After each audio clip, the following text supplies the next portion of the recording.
जय हिंद साथियों, कैसे हैं आप। स्वागत है आपका एक बार फिर से अपने इस प्लेटफॉर्म पे जिस पे हम आपके लिए लेके आते हैं क्वेश्चनों की श्रृंखला। कुछ अच्छे क्वेश्चंस जो एग्जाम में पूछे जाएंगे, एसएससी का एग्जाम हो, सीईटी का एग्जाम हो, एलडीसी का एग्जाम हो, इन्हीं सभी एग्जाम में जो अर्थमेटिक के क्वेश्चन पूछे जाते हैं वो आपके लिए मैं हर बार लेके आता हूँ। तो आज मैं आपके लिए क्वेश्चन लेके आया हूँ, जैसे नाम से स्पष्ट है, आय खर्च और बचत वाला। आय खर्च और बचत पे कई सारे क्वेश्चन बनते हैं दोस्तों। देखो, अपन चैप्टर पढ़ते हैं परसेंटेज, प्रतिशत, उसमें भी बहुत सारे क्वेश्चन बनते हैं इनकम, एक्सपेंडिचर और सेविंग पे। अपन पढ़ते हैं चैप्टर रेशियो, अनुपात, उसमें भी बहुत सारे क्वेश्चन बनते हैं इनकम, एक्सपेंडिचर और सेविंग पे। किसी भी एग्जाम में, चाहे वो आपका एलडीसी का एग्जाम हो, चाहे वो आपका कोई भी स्टेट गवर्नमेंट का एग्जाम हो, चाहे वो एसएससी का एग्जाम हो, जो इनकम एक्सपेंडिचर पे सबसे अच्छा क्वेश्चन बनता है वो मैं आज आपके लिए लेके आया हूं। तो आपको कुछ नई चीजें सीखने को मिलेगी, उसको कैसे करेंगे वो देखेंगे। सबसे पहले मैं आपको क्वेश्चन पढ़ रहा हूं। देखो, ए और बी की आय का अनुपात हमें दे रखा है। आय का अनुपात कितना है? इनकम का रेशियो हमें क्या दे रखा है? इनकम का रेशियो 2:3। उनके एक्सपेंडिचर का रेशियो भी हमें दे रखा है 7:5। ए अपने आय का कितना बचाता है? 33 से 1/3। इसका फ्रैक्शन होता है 1/3। इसका फ्रैक्शन क्या होता है? 1/3। तो उसकी बचत का अनुपात, तो उनकी बचत का अनुपात हमसे पूछा है। देखिए साथियों, हमें किसका अनुपात दिया है? हमें आय, इनकम का अनुपात दे रखा है, हमें खर्चे का अनुपात भी दे रखा है, और हमसे क्या पूछा है? हमसे बचत का अनुपात पूछा है। तो सबसे पहले आप मुझे ये बताइए कि इनके इनकम का अनुपात 2:3 था, इनके खर्चे का अनुपात 7:5 था। तो एक आप मुझे ये बताओ जनरल बात, कि इनकम से बड़ा खर्चे का अनुपात हो सकता है क्या? मेरा बहुत जनरल क्वेश्चन आपसे ये है कि इनकम का जो अनुपात है उससे बड़ा खर्चे का अनुपात हो सकता है क्या? इस चीज को अपन प्रूव करते हैं। देखिए, मैं आपको कहता हूं, एक आदमी 15,000 रुपए कमाता है।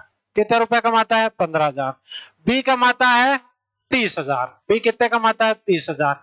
अगर मैं आपसे पूछूं इनका इनकम का अनुपात बताओ, तो अपन इसको काटेंगे तो क्या आएगा? 1:2। कितना आएगा? 1:2। अब मैं आपको कह रहा हूं, ए 1,000 रुपए बचाता है। ए की सेविंग कितनी है? 1,000। बी भी बचाता है 1,000। तो ए खर्चा करता है 14,000, बी खर्चा करता है 29,000। तो इनके जो एक्सपेंडिचर का रेशियो वो कितना होगा? 14:29। कितना होगा? 14। ये मैंने जनरल एग्जांपल लिया है, इस क्वेश्चन से इसका कोई संबंध नहीं है। तो अपन ये प्रूव कर सकते हैं, देखिए साथियों, कि इनकम का जो रेशियो था, इनकम का, आय का अनुपात, वो क्या था? 1:2। खर्चे का अनुपात कितना है? 14:29। तो इनकम से बड़ा खर्चे का अनुपात हो सकता है। इसके पीछे कारण क्या है कि दोनों में अनुपात जब लेते हैं तो जो कॉमन फैक्टर कटता है के, कॉमन फैक्टर जो कटता है के, वो दोनों में क्या है? अलग अलग है। वो दोनों में क्या है? अलग अलग है। तो इस के को अपन ने यहाँ के मान लिया, तो यहाँ वो कोई दूसरा फैक्टर चल रहा है एल। क्योंकि ये संख्या किससे कटी? ये 15,000 से कटी। ये संख्या किससे कटी? ये 1,000 से कटी। तो इनकम से बड़ा खर्चे का अनुपात हो सकता है। अब आपका क्वेश्चन देखिए, आय का अनुपात कितना था? 2:3। ठीक है। व्यय का अनुपात कितना है? 7:5। ए अपने आय का कितना बचाता है? 1/3। 33 से 1/3 का फ्रैक्शन क्या होता है? 1/3। तो हमसे बचत का अनुपात पूछ रहा है। देखिए साथियों, हमें अच्छे से पता है कि आय बराबर क्या होता है? आय बराबर होता है व्यय प्लस बचत। व्यय प्लस बचत, या मैं इसे क्या कह सकता हूं? या मैं इसे कह सकता हूं, आय माइनस बचत बराबर क्या है? व्यय।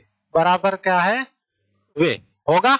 ठीक है, बेसिक सी बात है, होगा ही होगा। अब देखिए, इनकम का जो इनका अनुपात था वो कितना था? वो था 2:3। ठीक है, इनकम का अनुपात कितना था? 2:3।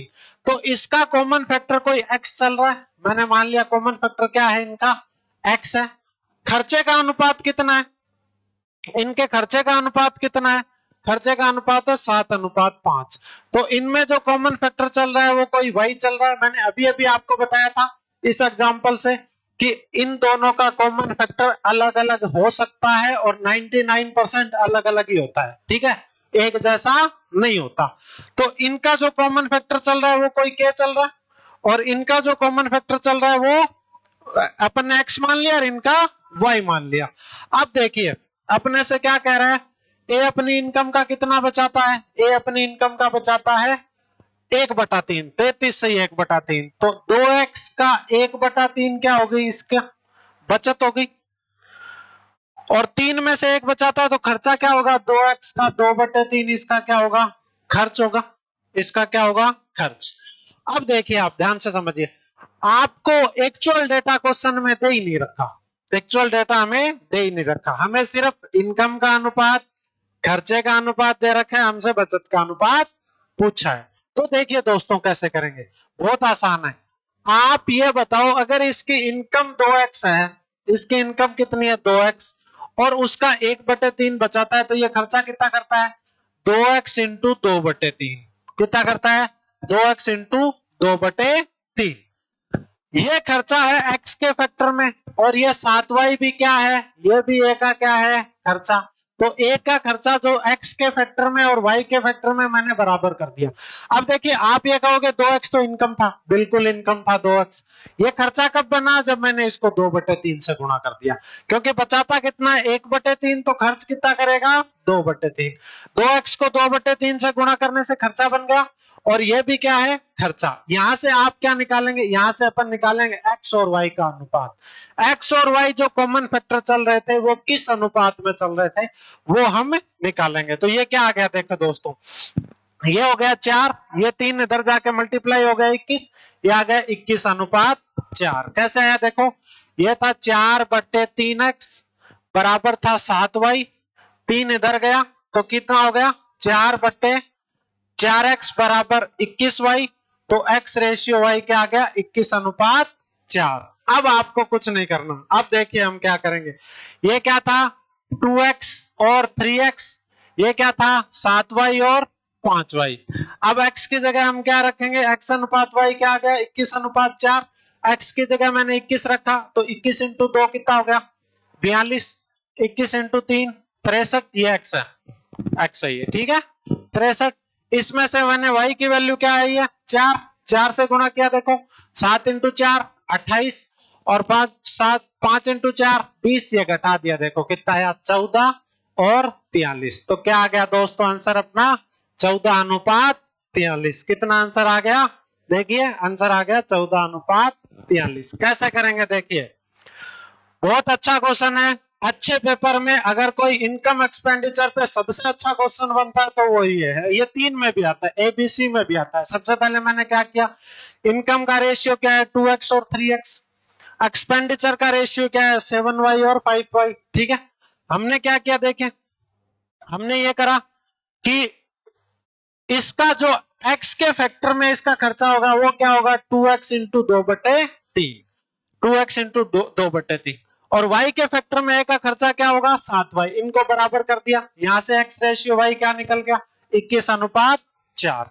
अब क्या करना है देखो, x की जगह 21 रखो, 21 इंटू 2 42, 21 इंटू 3 63, y की जगह 4 रखो, 7 इंटू 4 28, 5 इंटू 4 20, और ये सीधा आपने घटा दिया, ठीक है।